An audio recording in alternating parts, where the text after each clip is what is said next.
Bonjour.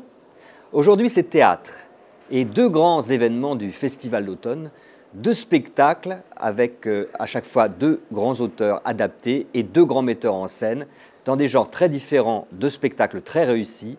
D'une part, Les Nègres de Jean Genet, mis en scène par Robert Wilson. D'autre part, Idiot, parce que nous aurions dû nous aimer, d'après L'Idiot de Dostoïevski, mise en scène, créée par Vincent Macaigne. Bob Wilson, on ne le présente plus, c'est vraiment un très grand metteur en scène, un des plus grands, un grand dramaturge et aussi un grand plasticien. Et il s'est donc attaqué à l'œuvre de Genet, Les Nègres. Disons-le tout de suite, ce n'est pas du tout un travail facile parce que cette pièce est assez énigmatique, touffue, ambiguë, scandaleuse, provocante. Donc texte comme ça, difficile à prendre. Bob Wilson en a fait un spectacle magique comme à son habitude, extrêmement coloré. C'est un mélange de Las Vegas, c'est un mélange du Tropicana, le cabaret de la Havane. On est un petit peu aussi dans l'ambiance d'Orfeo Negro avec ses personnages à la fois très violents et romantiques. Il y a une belle histoire d'amour entre deux personnages qui sont Village et Vertu, joués par deux magnifiques jeunes acteurs. Le tout est servi par une musique free jazz, Ornette Coleman, avec un saxo en live. C'est une vraie revue noire rebelle à laquelle on assiste, enchantée. Et même si par moments on perd le fil du texte, forcément c'est pas très facile à suivre, Genet, on arrive quand même à comprendre l'essentiel du propos, ce propos assez radical et violent de défense des Noirs contre le racisme blanc.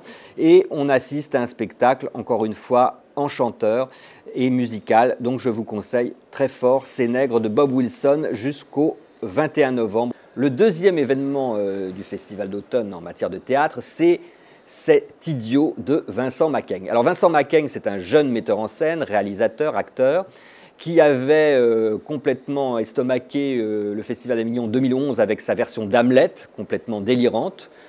Et aujourd'hui, il récidive, si on peut dire, avec une adaptation de L'Idiot de Dostoïevski, qu'il intitule Idiot parce que nous aurions dû nous aimer. En fait, c'est un spectacle qu'il avait créé en 2009, mais qu'il a complètement repris à l'aune des événements actuels, ou disons d'une France actuelle et d'une déprime qu'il ressent, et notamment de cette déprime de la jeunesse.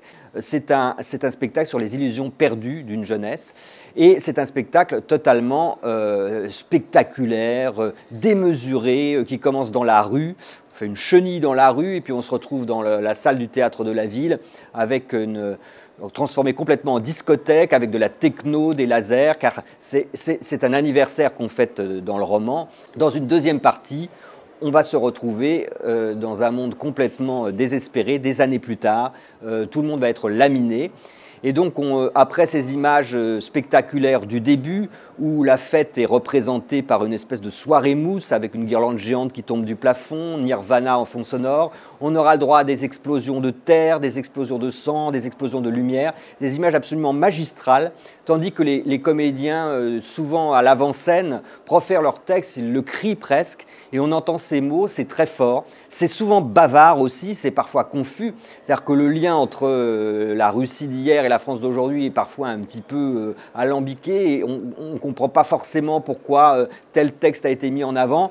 Mais au bout du compte, c'est pas grave parce qu'on est porté par cette envie, ce désir de théâtre absolument incroyable des comédiens et du metteur en scène, et par ces images fracassantes qui sont certes trash, mais qui en deviennent belles. Ça se termine par avec le temps de Léo Ferré qui émerge d'une techno envahissante. C'est absolument déchirant à la fin. Et évidemment, le public, surtout le jeune public, applaudit à tout rompre. On peut dire que vraiment, si ce n'était déjà fait avec Hamlet, là vraiment on a l'impression qu'un grand metteur en scène de théâtre est né qui renouvelle vraiment le genre théâtral. Rendez-vous donc avec Cet Idiot de Vincent Macaigne au Théâtre de la Ville en octobre. Et en novembre, vous pourrez aller le voir à Nanterre, aux Amandiers, pendant une dizaine de jours.